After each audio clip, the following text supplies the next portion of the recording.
All right, you're listening to Being Built. I'm Aaron Davis, the founder of Reliant Search Group and the host. I'm here with Shanda McKinney, the global head of people and culture. Yes. I get the title right? Yes. At Woolpert. Yes. Welcome to the show. Thanks for being here. Thank you. I think I first got a sense for your work in a conference where you were presenting on culture. Mm-hmm.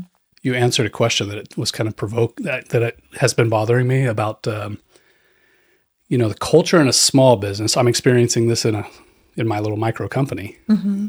It's just a outpouring of the founder, right? Or maybe the couple of founders, whatever. Their character is really what drives the culture. No matter what bullet points you put up, that's really the culture of the company, right? But it's different when you get into a bigger company. And I think you've gone through a lot of that at Woolpert. I appreciated what you said about that, where it's, we talked about, is it directional, like what you want it to be? Is that what you call your culture? Or do you define it as what it actually is and who the leadership is and what the habits and the behaviors of the people in the organization are? Definitely. So that's where my head goes when I think about Shanda McKinney. How's that whole journey coming? Well, it is just that, a journey, because I'm learning that culture evolves over time. I've been with the company from, early stages when we had 600 employees to now having 2,500 plus. Okay, we talked a little bit about it being a national firm and then now a global firm. So the culture has no choice but to evolve, right? You have to grow and evolve as new people join, new perspectives, global perspectives. That all has an impact on who you are, right? As a company and as a culture. Thinking about changing from 600 people to 2,000 more than that, and you guys are still growing. So what's it like being one of the leaders in an organization that's growing and changing so fast? Well, it challenges you also as a leader to be able to adapt to change. You're certainly expecting to drive that change. But when you're looking at it from a cultural perspective, that change sort of just, as I mentioned, it's naturally evolving and you have to adapt and also be flexible to demonstrate and model that ability to adapt for others, right? So you're setting the tone, you're modeling the way, as I often say, for others to adapt to those changes, right? While you're also adapting yourself. Did you start your career in HR? I didn't. My undergraduate degree is in psychology. Okay. So I started out at Wright State University with a degree in psychology. And once I moved into my, final, internships and things like that, I realized that perhaps maybe I didn't want to go into pure psychology, but more industrial psychology, more psychology of business. So I then later got a master's in human resources. And so I used both in my career, but started out in psychology. I did an MBA at Wright State, so did you? Yeah, go Raiders. Yes. It's a great school. So that's interesting. I was wondering what happened to all the psychology majors. At one point, they all went on and took something else for their master's, right? Yeah. Somebody told me once, I think it was a rep from Career Builder or some vendor or whatever that we were using when I was running a talent acquisition team. I'm pretty sure he shared the data point with me that it was the most common major in the U.S. was psychology. And I remember thinking, like, what the heck are they all doing? But running global HR organizations makes sense. Right. I've always kind of been intrigued, and thus the answer to your question about the kind of the content of the show. I've always been intrigued by the why behind people's behavior. And I don't mean that from like an existential, like life purpose why, but just like their, drivers and what compels people to take interest in certain things or make certain decisions in their life, make compromises in their life. And I think that's that's a privileged thing to entertain yourself with, right? That's something we get to enjoy when we get into, university or whatever. But I enjoy that. I enjoy reflecting on those kind of things, trying to figure out why people, what matters to people, what motivates them, right? Yeah. Not just the obvious, economic things like, paying your bills and making it day to day. But once I guess Pavlov's pyramid or whatever, one Right. level up from that, right? Right. But I think, psychology is used in just about every field. If you're in sales, you're looking at what your clients are motivated by. If you're in human resources, you're looking at, what's going to motivate employees. How do you maximize their full potential? How do you get them to perform at their best? It's always something that you have to reflect on the person, the individual, and what drives and what motivates them, and then adjust your style to that individual in order to influence or to motivate, whatever term you use there. But just, I think we all use psychology in some way, is my point. What motivates and inspires you to do your best work? I've been thinking about that a lot lately. What are my drivers? What things motivate me? And I think it's making an impact in the lives of others. So I do not only just a lot of work within my professional career, but within the community. I want to be that difference maker, and making an impact that's meaningful. I believe I'm called to do that. So regardless what field I'm in, what position I'm in, I always find myself migrating to that space where I'm doing something to help others, and help others be their best. It is a satisfying thing to be that. Are you the oldest in the family by chance? I'm not the oldest, but I act like the oldest. So hopefully my sister doesn't see this, but she's older than me, but I've always been the one that's been the go-to person in the family. So most people come to me to ask, for advice, direction, and that sort of thing, even though I'm not the oldest. So yeah, I was thinking about my own experience being a big brother, and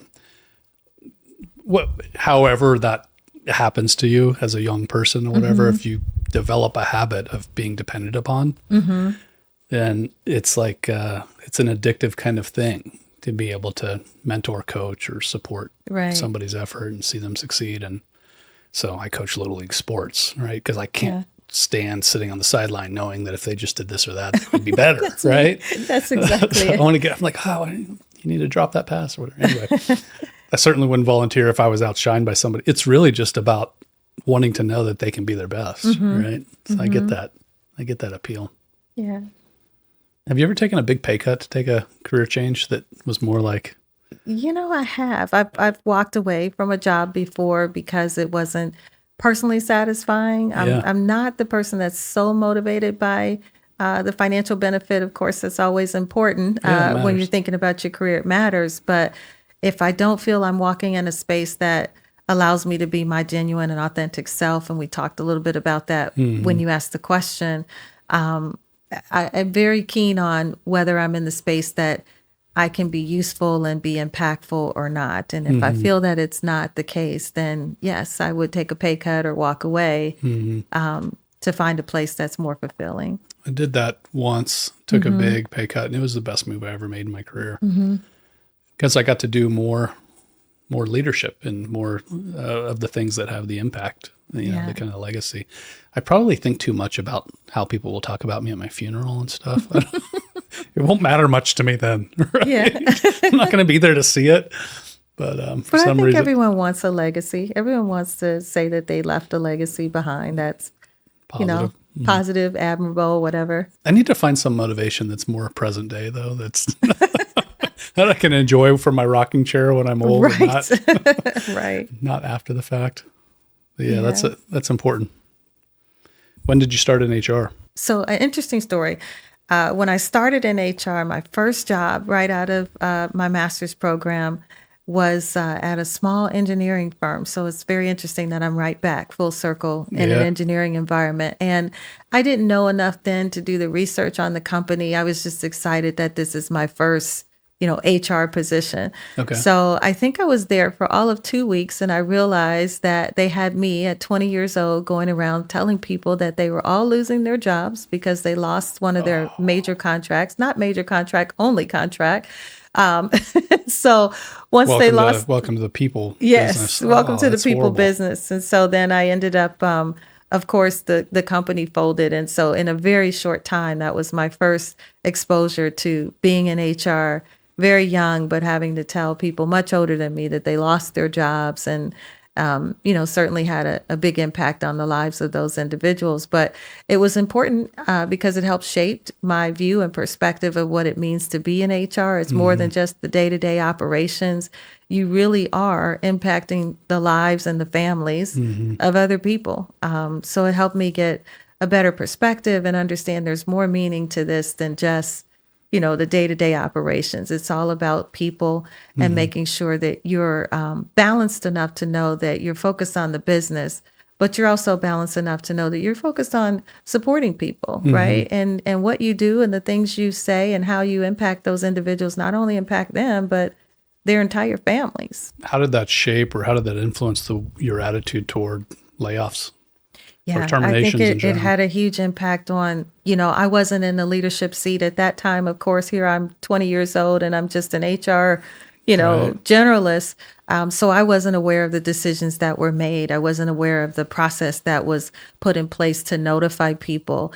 But then when I was in those positions, in other companies where I'm now the leader of HR and I need to make the decision on how the news is going to be given, how we're going to deliver that, what sort of resources are we going to provide for individuals that are losing their jobs. It certainly shaped my perspective on how to do that. And to do that in a way that allows people to maintain dignity and certainly allows them to have, the support that they might need as they transition into another career field. Firing people is never, I've done it so many times now that it's familiar, but it's still uncomfortable even to think about. However, you might terminate somebody losing their livelihood or their income. You never know how prepared somebody is for a transition like that.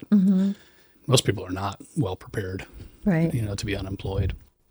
It's one of those things in life that it's the kind of pain that everybody experiences in life, if not a job loss, something like it, some big hardship, right? But no matter how familiar it gets, it never gets comfortable, and I never feel like I've gotten good at it. Right. And you should. You shouldn't, right? Yeah. You should not get good at that. If you're good at that, it's just you're prepared to recognize the very difficult experience that is for somebody who's facing a job loss, right? That's it. Being good at that is just having some empathy, right? Right. And knowing that person doesn't want to carry their box down the hall with tears in their face, right? And Right. the difficulty that comes with that. But yeah, no matter how many times I do that, it's like going to funerals. It just doesn't get easier or more fun. And I don't feel like I get good at it. Yeah. Yeah, it makes me crawl thinking about it. But it is part of the hard work that we do in the HR world. Do you ever fantasize about some other career path or some other direction? What would be your, So I like if you were 20 again or just deciding on a college major again, what might you consider? Yeah, that's a cool question. So it's interesting. I have lots of things that I enjoy to do that are outside of maybe, I guess you could call them hobbies, right? So I was thinking about this on my way here. How did I end up in this role or this position? So when I was younger, I wanted to be in music. I wanted to be a singer, right? Okay. I played the piano as a young kid, and my mom, I think we talked about a single mom, not in a position to really afford piano lessons or some of the other voice lessons or what have you. So I ended up working with someone that was teaching me piano lessons, and I was probably about 13. And she says, I got an idea. Why don't we make you a instructor for some of the younger kids? So I was teaching them the scale and basically earning my piano lessons by teaching others. So that, in a sense, was my first job. So I've kind of been working since 13 until now. And I started out doing that, and I worked at the Cleveland Music School settlements. So I was there for a while doing that, doing some theater, doing some singing and other things. And then I ended up, deciding that I wanted to go in psychology for some reason. So did that for a while. Liked working with early adolescents and young children. So I did a little bit of work there. My first job out of college was actually with the Omega School of Excellence, Omega Character Academy. Actually, it was an after-school program for kids. So I've just had kind of a broad journey of different jobs, different professions, different things that I like to do. That would be fun. doing something more artistic, Yeah. and less corporate or Left whatever. brain, right brain, right? Yeah. My first job was vacuuming and dusting the church. I think I was a similar age, maybe a year older. Yeah. Yeah, that didn't come with any passion. No, I don't think so. I was just happy to get that $60 Get or you got a whatever it paycheck, was. right? Yeah, that's right. Yeah. Probably less than that back in the day. Yeah. You have a very a great poise, right? Oh, thank you. You seem very. Are you careful about the way you carry yourself and present yourself, or Yeah. is that your natural, innate way? I'm pretty much what you see is what you get, right? Yeah. So I will say that. But I have learned here recently that we choose. This is something a very wise person said to me, is that you choose how you want to show up. Mm-hmm. So no matter what's going on, no matter what challenges or things that might be going on behind the scenes, you always show up to be your genuine, authentic self, first and foremost. And you make that choice. You decide how you want to show up. So I am intentional about how I show up, how I present myself. I recognize that I represent my family, my history, my culture. So I want to show up in a way that motivates and empowers other people. But it is my genuine self, right? Yeah, I love that. It's not two different things. Yeah. Right? Because it would be childish if, you were completely indecisive and completely, unfiltered in every way. And that's what I teach my 7-year-old is like, oh, you're feeling this feeling, you're upset about this game you're playing with your friend. You don't get to hit him. Right. That would be That's what a Right. child does. Now Right. you're growing up and you don't get to act like a baby, right? You have to act like a responsible friend. Yeah. And Yeah. manage your mood a little bit and manage your emotions a little bit. And then the more mature we get, we continue to do that in more refined ways, maybe particular to our career or situation in life. But I really love what you said, Shanda, about it can be intentional and still be my true authentic self. Like to decide who you want to be and be that by design Right. doesn't mean that it's not natural. Right. And it's not what you say, it's how you say it. So you can still have emotion. You can still express your opinion. You can still be very direct, but you, again, choose how you want to go about doing that. That's why I mentioned choose how you want to show up. Yeah, it took me until I was like 46. I'm 46 to learn some of these lessons. Yeah. About, choosing what kind of presence you want to have and, what you can do completely unfiltered and what you can't. I'm still teaching my 17-year-old that right now. Yeah. Honestly, I'm still Yeah. learning some of those things. Yeah. It's wise. Who else has given you great advice? Other folks in your life that have shared little nuggets of wisdom that have shaped who you are? Lots of folks along the way. I think a lot of who I am is a result of the folks that have poured into me and that have been intentional themselves about having a presence in front of me, right? That modeled the way of who I should be. Vanessa Ward is one that comes to mind. She's currently the leader of the Omega CDC. Okay. And she's also been my pastor, my friend, my sister for over 30 years now. So when I started here in Dayton, I got connected with her and we've been, on this journey for a long time. And she's always got wisdom, lots of good nuggets that help support me throughout decision making and things like that. When you think about the wisest people or the people who have kind of bestowed on you the most wisdom, is there something common? Is there a theme? They're female. No. Is that true for you? It is true for me. Yeah. Yeah, it's true for me. Most of them are female. And most of them are grounded spiritually. And most of them are, I would say, a lot older. I've always been around people that are much older than me. I recognize that that's where a lot of the wisdom comes from. Sure. So you always, I've always been told, be careful who you ask advice of, make sure that you're going to someone that's solid, rooted and grounded in the same belief system that you have. And so I've always surrounded myself around really good people. Yeah, that's something I'm trying to teach. Speaking of teaching kids, it's something I'm trying to teach my son now too. It's you filter your influences, right? I'm teaching him in terms of media and stuff because he's so saturated. Even just ads on video games on the tablet or whatever are sketchy, right? You never know what. So I'm trying to get ahead of that because it's kind of a losing battle to remove all media everywhere. You can definitely manage it or minimize it or whatever, but I'm focused more or as much on teaching him skills for filtering the quality of the content he consumes, like what he allows in his head. So we always talk about what you eat and how healthy this is versus that. I think he asked the other day, is cheese healthy or something? And it's always this like kind of nuanced answer for most things. There's a nuance. It's not yes or no. Right. The same is true for media. It's like, definitely. Is that good or bad show to watch? Well, there are bad things portrayed in that, right? And so teaching him how to analyze and judge. Filter for yourself, right? Yeah. Because there's, you're your best filter. You filter for yourself. But I was thinking about something you said. Another wise thing someone mentioned to me is having your own personal board of directors.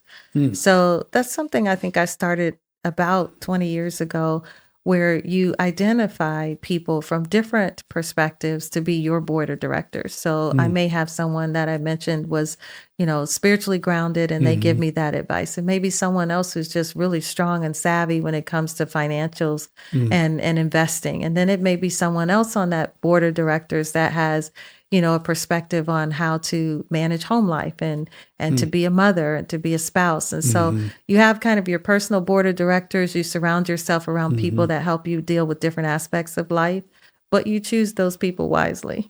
Do you ever let those angels on your shoulder like communicate with each other about you? Yeah. Right? Like, do you assemble them together at a board I meeting? don't always like it when they do get together, but yeah, certainly. Yeah, that's a great idea. Yeah. I was just asked to be on a board recently, and it was because I'm different. They wanted some different perspective on this board. Wow. See, Shanda, this is why I'm doing this. I'm getting free life coaching right now. Okay. And I'm not even certified yet. Right? I'm just stealing wisdom from my guests for free. But yeah, that's brilliant. I love that. You know what? You're forcing me to reflect on the strengths or competencies I see in people that I'm most influenced by, that half dozen people in my life that I hear a lot from and that I reflect with. And yeah, that's going to take me some attention to think about like what strengths they bring. Choose who should be on your personal board of directors. Yeah. Right. You create a bias, I think, when you're intentional about selecting for, certain values or objectives or whatever. But I think if you've got some basics that are kind of fundamental to you, you take those and apply to, my son wants to be a nice person. He doesn't want to be mean and heartless. So if you apply that to the media you consume, and these kind of main characters are all jerks. You really, right? Yeah. I don't know where that line is, like as far as what you decide to allow to influence you versus allowing yourself to be influenced. Because you have to have that flexibility to be influenced, right? Because there may be something that's a blind spot for you that you're not aware of. But I think you have, kind of that inner circle, those folks that you keep close, that you trust and you know have your best interest in mind. But then you also have other influences and other things that you experience through other people that they can drop wisdom in your life as well, but they're just not part of your personal board of directors, right? They're just still individuals that have influence on you, that give you wisdom, but you choose which ones you want to keep close. And they get a choice in there too, I'm sure. Yeah. They get a choice to whether they want to be on your board of directors, right? Yeah. Who is your earliest, inspiration or motivate or, good counsel in your life that you recognize as a mentor or an influencer in your life? I'd have to say my mom. Yeah. Yeah. She gives good advice. It may not be framed in the way that you traditionally expect someone to give you advice. It might be something she did versus something she said. But she's always been a powerful force. How is she today? What's So my mom is pretty tough, right? She's like I mentioned, growing up with a single mom, having limited resources. I watched her go outside, I'll never forget, and cut down a tree herself, put the goggles on, rented a saw, electric saw, chainsaw. And she's out there just doing it on her own. And so that's an example of not what she said, but what she did that showed me if you want something done, you can do it yourself. You can get it done yourself. And so, over the years, it's been examples of more of things that she did than she said that helped shape and mold, who I am, my character, my person. Right now, she's much older and a little bit more fragile. She's not knocking trees down anymore. She's not knocking trees down. She's actually, she uses a walker, and she has some other things that have her debilitated, but her mind is still very sharp. Good. And her tongue is also very sharp. Is it? Yes. She still holds certain power, huh? Yes, she does. She does, and she wields it very well.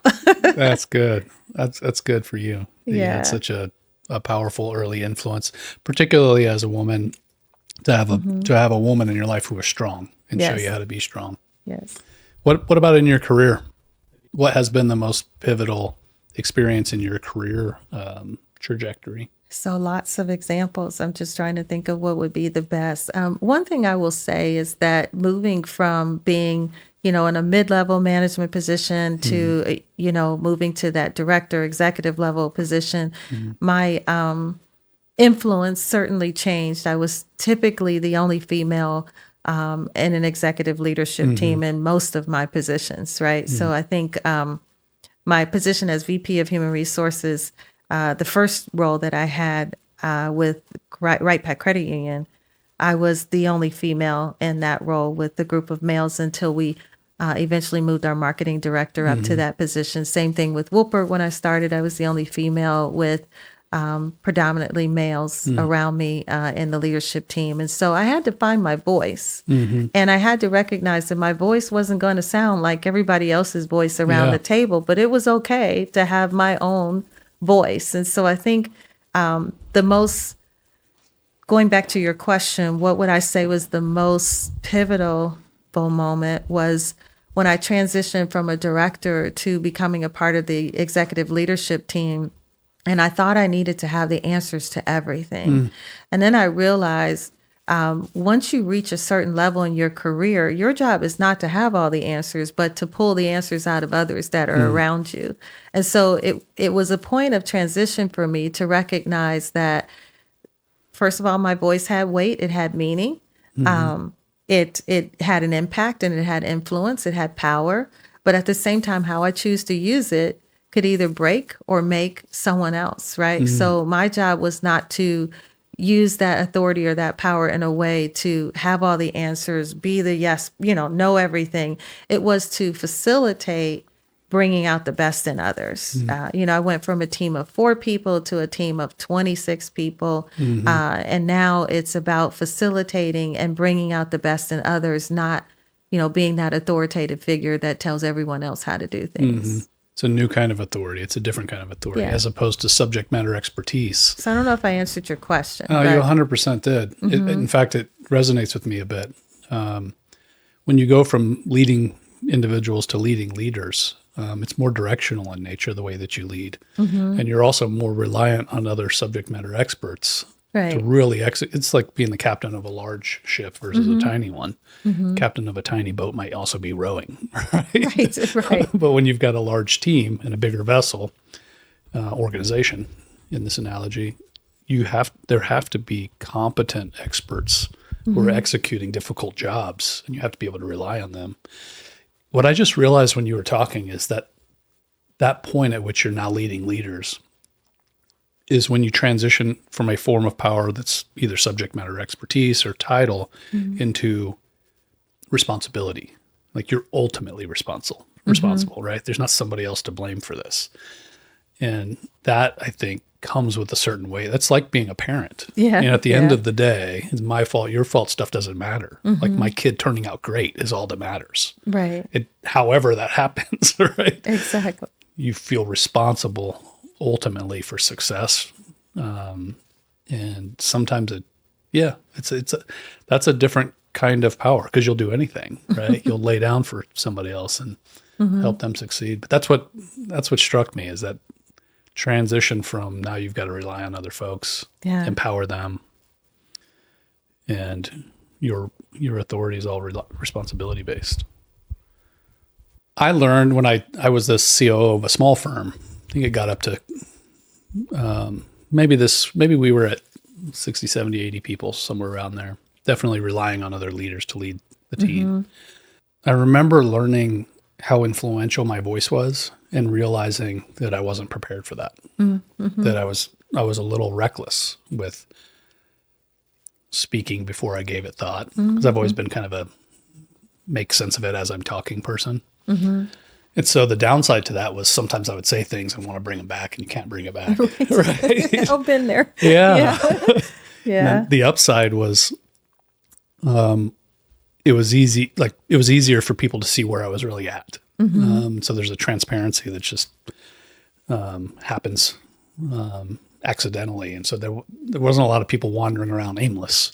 Right. They were pretty clear on what your expectations were. What my thought process was, because they heard it all out loud. Yeah, and that's important. Yeah. There was a time when, and I had to get better at that, at both being transparent and sharing my thought process, but being more intentional about it, so that I'm not saying out loud the things that I'm deciding against, or why I'm not doing that, or these are the three options and we're going with the creating a mess.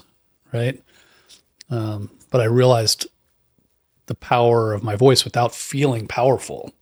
Right. It's just a job. I'm just taking responsibility, right? Trash needed to be taken out, I do that. If this customer needed to be called, I do that. So but when it came to talking with the team, I think everyone struggles with that.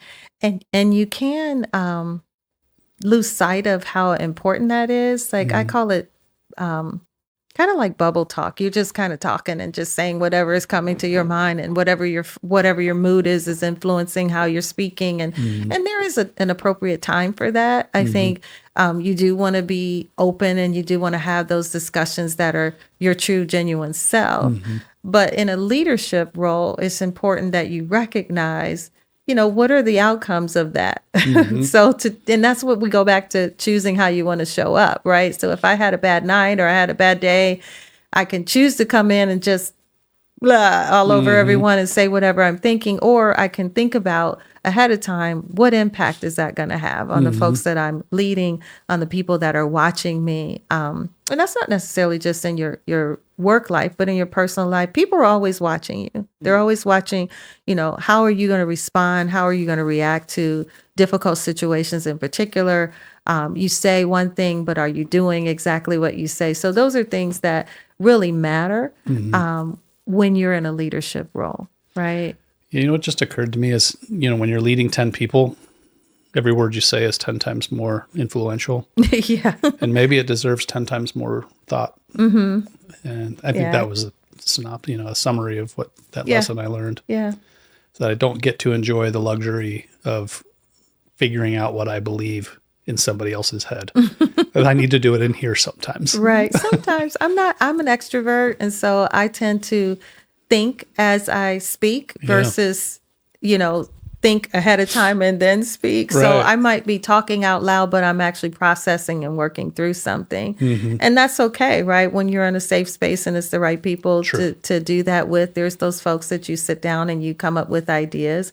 Then when you march out to present it to the larger group or the team, that's when you're more conscious of how it's presented and the impact that it's going to have. And that ties back to culture, right? Because we were just talking about how when we've grown as a company from being 600 people to now 2,500 plus, sending out a memo or, giving direction can have, a different effect when it's a smaller organization versus when you're sending it to a large organization with multiple perspectives, diversity of thought, different groups.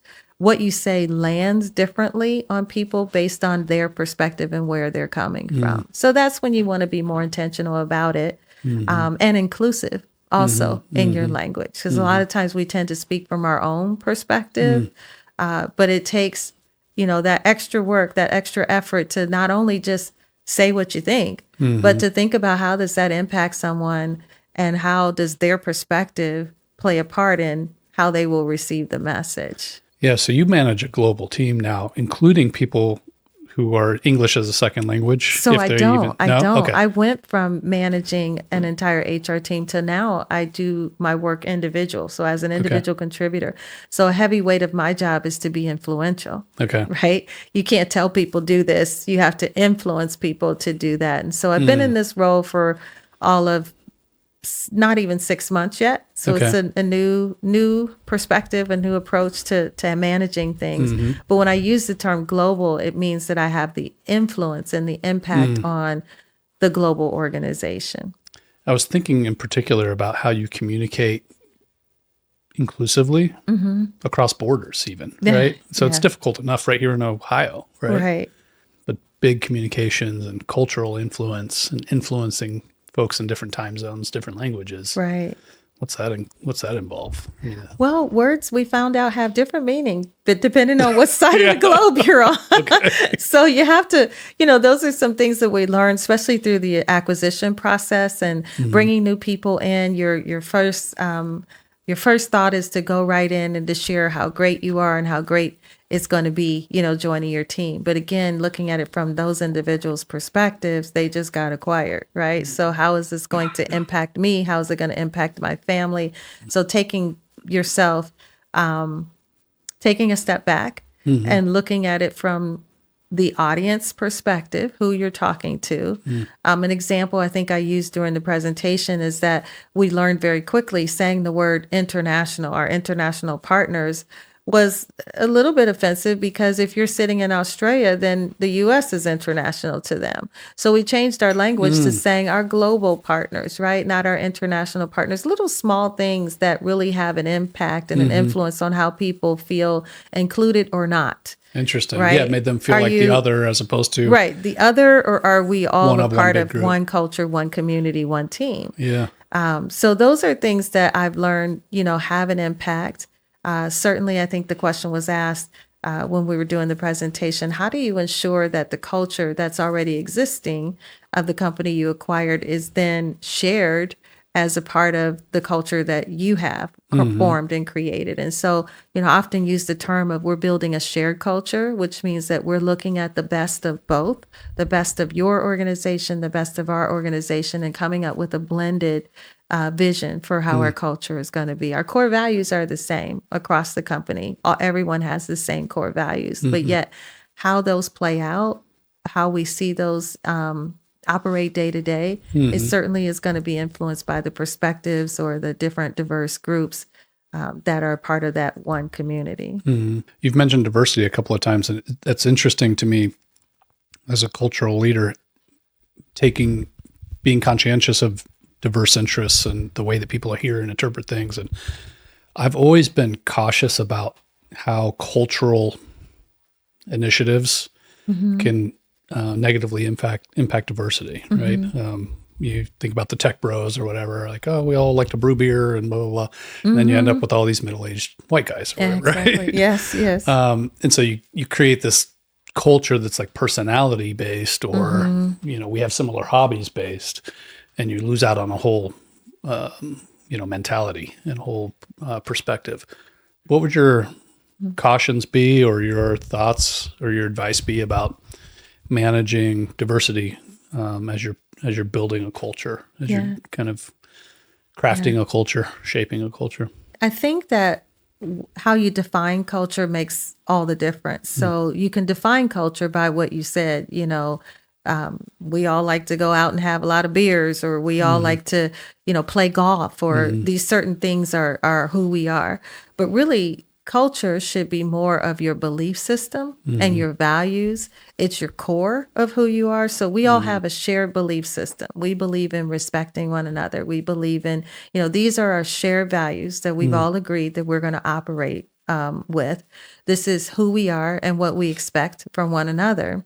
And then these other things are more like communities within the larger community. So we're all one community, but a part of our community likes to play golf. Another part of our community likes to do something else, right? So that's why we're exploring these employee resource groups, understanding the different perspectives of women, males, LGBTQ. People have different perspectives. It doesn't mean that they can't all align and grasp the same core values, but they have different interests and different hobbies and different perspectives. And you want to value that and appreciate that, while at the same time maintaining these are our core beliefs that we have. And so from a diversity perspective, the lines can get pretty blurry when you expect everyone to operate the same. Kind of what I call the cookie cutter mentality.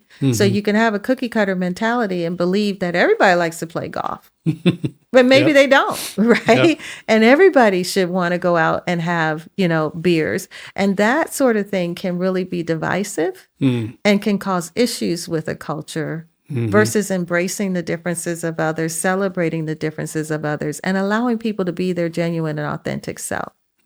Right.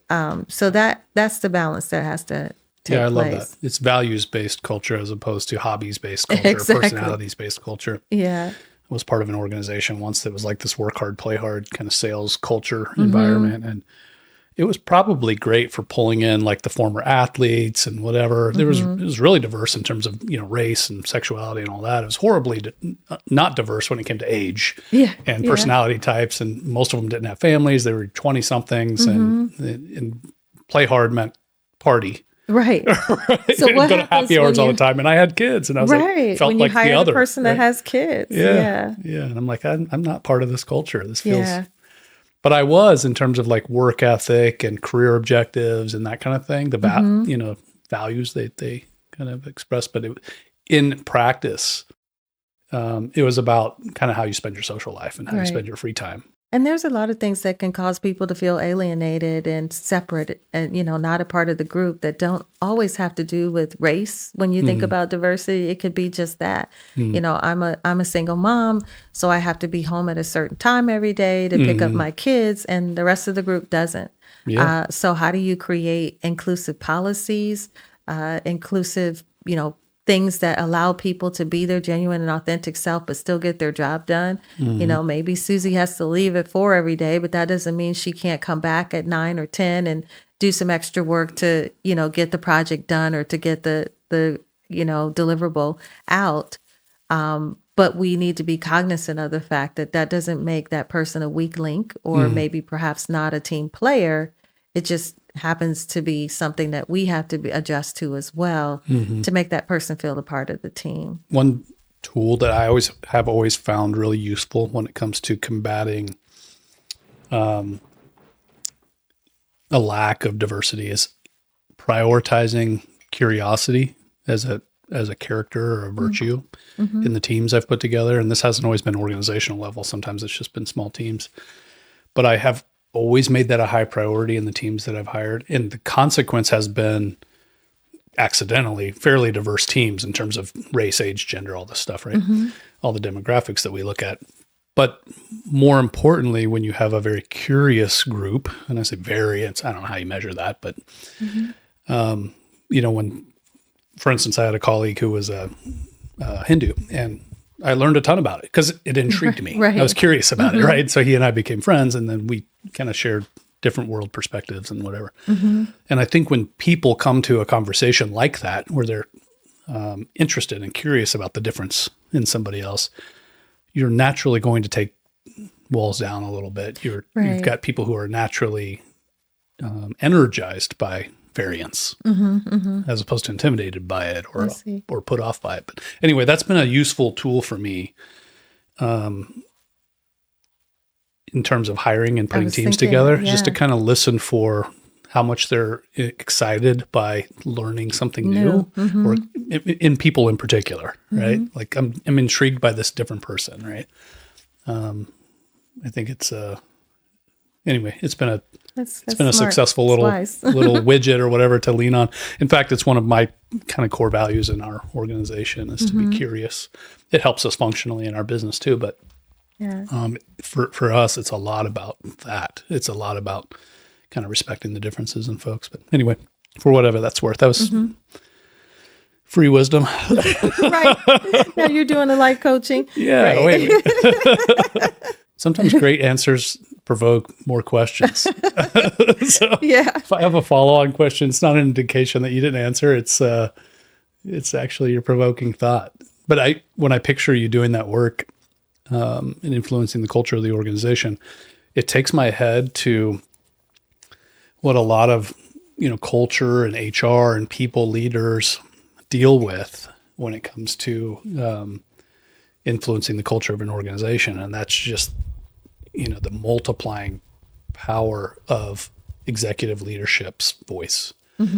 And I'm curious how much of your work is about attending to that, to the voice and influence of your most senior leaders, and what challenges you've run into there, or what opportunity you see there. I'm just curious about your experience with that, particularly in a couple thousand plus organization. When I started 8 years ago, the focus was on building a culture, becoming a great place to work. We had launched our first Great Places to Work survey. We said we really wanted to make sure that we're creating a culture that can grow the business and also provide us with success, not only just financially, but also success with our people, right? We wanted to be certified as a great place to work and to become ultimately one of the world's best companies. So that was part of the job all along. But as we grew and became, a larger company with 13 acquisitions in 5 years and multiple businesses joining the firm at one time, we recognized that there was a little less time to focus on the people and the culture, given all the operational demands. And so as a leadership team, we decided we need to create an executive level role that is dedicated 100% to people and culture. We also realized that in the training space as well, whereas training was a part of HR and a part of the day-to-day operations, but we took someone at the executive level and made that person the chief knowledge officer, so that training, development, and those things that impact not only the culture, but the development and the success of the employees was a dedicated role. And so those two dedicated roles, as well as a role for M&A experience, that individual that's our M&A experience director is dedicated 100% to the experience of those that are acquired and a part of joining the firm through acquisition. And then again, there's a dedicated focus. So I think the difference in what I do today and what I've done in the past is that I have time to have intention about, really focusing on culture, whereas before that was a part of the job, but not something that I had a chance to really dedicate to. Yeah, that sounds like a very critical role, particularly in an organization with a lot of acquisitions going on. Yeah. What's the biggest mess you've had to clean up? Or that you've saved your organization from? Yeah. If you can't answer that, it's okay. Take me into that conference room. So there's different directions I can go in, right? Okay. So I could say that some of the biggest messes operationally would be, with technology or maybe policies or processes that weren't. But then there's other things that are real things that impact people, so that's what I'm thinking about. The executive's about to go about it this way, and you're like, spidey sense is saying let's pull that back. Let's, maybe reposition that. Let's think about doing things a little differently.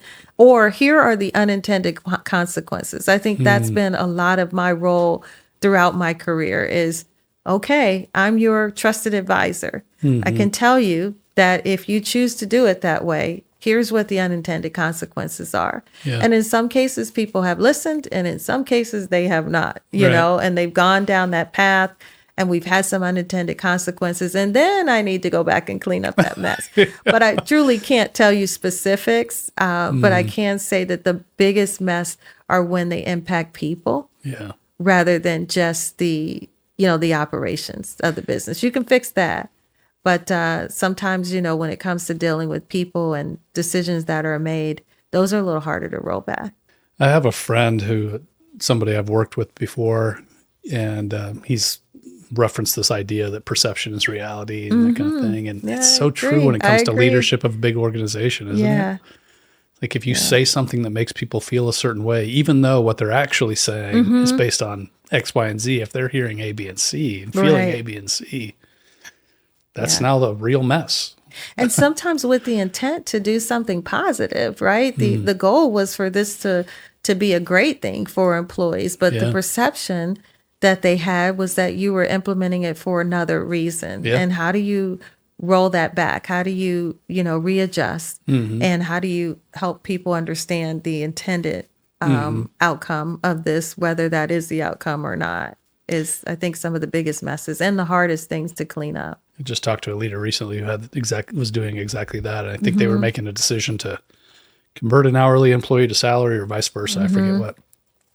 And it was received like, oh, you're trying to cut our pay. Right. When in reality, they were trying to do the opposite and were doing the opposite. But the way it was rolled out and communicated, the perception was that it was some like cut cost initiative from the Exactly. leadership, even though it did the exact opposite. And so that's the impact you had Right. Right. because you didn't communicate it well. Right. And here you put all this effort into And doing spend more something you money. thought was positive. Yeah. But, I think what avoids that is building a trust-based culture. So the work that we're doing with Great Places to Work, and also Franklin Covey today, working on building a common language across the organization, implementing Franklin Covey training as part of the role and the work that I'm doing right now. And all of it is to create trust across the organization so that when something happens, even if it didn't come across as intended, when employees have a trust across the organization, there is a little bit more grace when decisions are made that may not have come out quite as you'd like for them to be. Yeah. So that's something that I'm looking at now is, what is the trust across the organization? How do people interact and how do they operate in meetings, or how do they communicate in such a way where they're either showing or demonstrating that I have trust that you're bringing your best to work every day, that your intent is to, make us all successful, or is there a guarded approach to how people are interacting and operating across the organization? So the Great Places to Work survey has specific questions that bring that out. And in those areas where we see there's opportunity to improve, that's those areas that we put an action plan together and start working through those offices or locations or departments that seem to be struggling in that way. The presumption of goodwill Yeah. feels so important in every, high impact relationship. And I think about my relationship with my wife, there's so much room to misinterpret one another and, Right. and feel combative and attack or whatever. Because you have to negotiate. And the more intimate and the more high impact a relationship, the more you're forced to negotiate important things, right? And so if you can't move fast if you don't have a little bit of trust, right? And not just fast, but you can't you can't be productive if you don't have some trust in there. But then the further out you go, or the less time and attention you pay to the way you interact, the easier it is for that presumption of bad will or that contempt to sneak in. But the presumption of goodwill does a lot. So that's a really interesting observation. Yeah. That's why you hear me talk a lot about being intentional about things. So you can say, I want to have a great culture. Every company says that. I want to have these core values. Every company has a set of core values. But if you're not spending the time focused on that and being intentional about it, it's the exact scenario that you just described. As you get further out, it erodes trust. So now you're still focused on creating a great culture, but you're getting the opposite results because there isn't a foundation of trust there. And so that's why I think that's the best place to start is building trust, building that relationship with individuals such that now, even when things go wrong, there's a little bit of grace because I trust that you're doing this with my best interest in mind. What you're saying about building trust really resonates with me, and I think that's gold. But how do you build that, or even bigger and heavier and more difficult, how do you restore that? Have you been part of having to restore trust? What are some examples of things you've had to do in order to kind of build and restore trust in the organization? I think the best way to build trust is to be consistent and to be candid and authentic, to tell the truth. When there is a mistake, own up to it. Let people know that, hey, that was a mistake. That didn't, we didn't roll this out well, or this didn't go so well. That allows people to see you as somewhat vulnerable, which is hard for leaders to do. But to show that vulnerability, to be honest, to be transparent, builds trust. To tear down trust is to maybe be inconsistent, right? You're doing things differently so often that it causes people they're challenged with dealing with change and adapting to change, because there's a whole change management process that happens with anything that you do.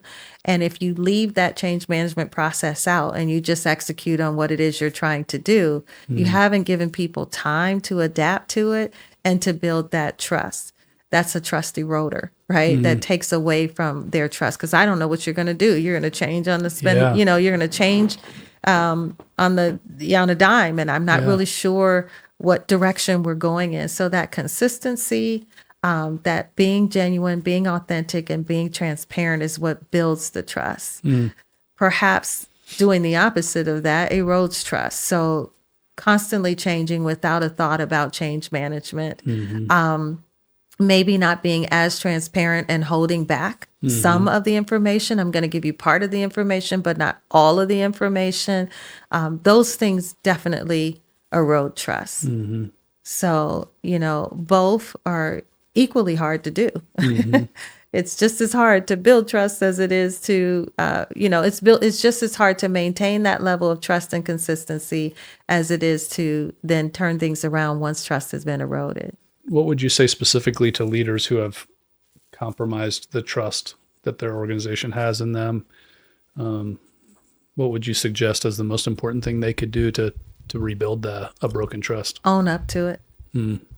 I think it's very difficult for leaders to admit that perhaps we made the wrong decision or perhaps we made a wrong turn somewhere and we're going to, change directions and we're going to rethink this thing. I think the best way to recover is to be honest, to own up to the mistake, and then also be open to listen. Listening is so important. Oftentimes we talk at people, but we're not actually listening or even open to receive what it is that they have to say. And sometimes people just want to share their thoughts, and then they can move forward. But if they're hindered from being able to just speak their truth, it makes it difficult for them to move forward. And it certainly erodes the trust between you and that individual. I forget how the saying goes exactly, but you just made me think of it. It was in the context of building your brand. A great brand makes their consumer feel heard, right? So I think that kind of applies to leadership too. If you make your teams feel heard, not by pretending, Right. but by actually listening to Right. the emotions behind the words, right? Right. That's the hard part of listening, is to understand what people are caring about, what they're concerned with, what their emotional state is in the interaction. I think that's the hard part sometimes, and maybe the high impact part of listening is not just hearing, taking a survey or whatever, but making somebody feel heard. Making them feel heard. And that trust can be built before you even do the work to fix the problem. But just to feel heard and to feel that you value the opinions and the thoughts of individuals, it builds trust before you even do the work to fix the problem. But if they feel that it's not genuine, right, as you mentioned, and it's just, a brand, as you talked about, and not authentic, it doesn't matter what you do, it won't work. Yeah, true. It's got to be sincere. Yeah, it's got to be sincere. I love lately that, like, in business culture in general, that the overall theme from like marketing to branding to leadership to everything is about, can we just cut all the nonsense? I want to write this book just called Stop Being Full of Shit. Right, exactly. By Aaron Davis. It's 1 page long and it's just that. Right. Because that feels like the overall winning theme for so much of, I feel like our generation kind of grew up in this like showy, pretentious context where this next generation is not that way. They're not feeling that. and we're not either. Like I feel excited to welcome this new, I don't want things to be crude and obnoxious, but I want it to be sincere. I really appreciate it. But I think it's interesting that there's this new concept, because being in HR, you're always hearing the new, approach to leadership, a new book, a new theory. And there's this new concept called empathetic leadership, teaching people to be empathetic, to be able to put themselves in the other person's shoes. It's like, that's a whole training process for people to be empathetic. Right. And I find that interesting because, I don't know that some people, either you're that way or you're not, it's kind of like you just genuinely have a care and concern for people or you don't. And people can see through it real quick. We don't need a board meeting for this. It's because we promote too many psychopaths. We promote selfish, self-interested, aggressive, competitive fakers who pretend to understand when really they're self-interested. They do. And the world is screaming for us to stop giving them power. Because once they're in power, they don't care about everybody they stepped on to get there. It's destructive to everyone. It's destructive. And then the scary part is there's all these cliches and words that you can use to sound as if You know, so There's a people word kind for of it. mastered that part of it, but to not be truly empathetic or Yeah. to not be truly authentic, people are tired of it and they're calling bullshit, like you Yeah. said, you know? I read a book recently about, I can't reference the book, so I forget it, but it was about how to be influential or whatever. And so the whole time I'm reading it, I just felt like Yeah. I'm putting on this mask. I'm Yeah. like making this image that's not real about me. And I guess I learned a few things about how you talk with your hands or not or whatever else. Yeah. But most of it just felt like we're teaching psychopathic Yeah. or sociopathic people how to become powerful. And like, please stop giving them tools. Like stop giving them tools and resources to win and get ahead. And just let the actual nice people that people want to follow win and lead.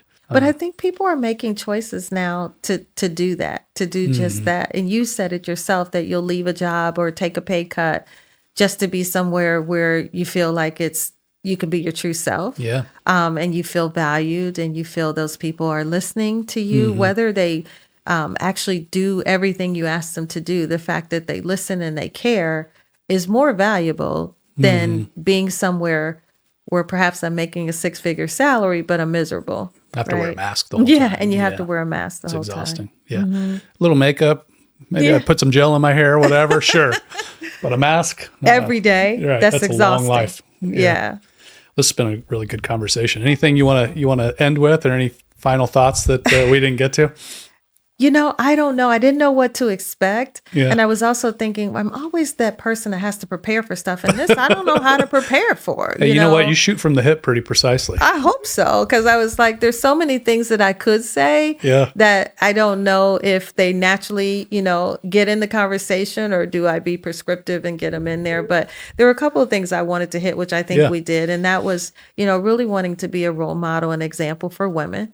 And certainly wanted to hit the diversity piece, and I think we covered that about how important it is to respect and value different diverse people and different cultures. So I think we hit that.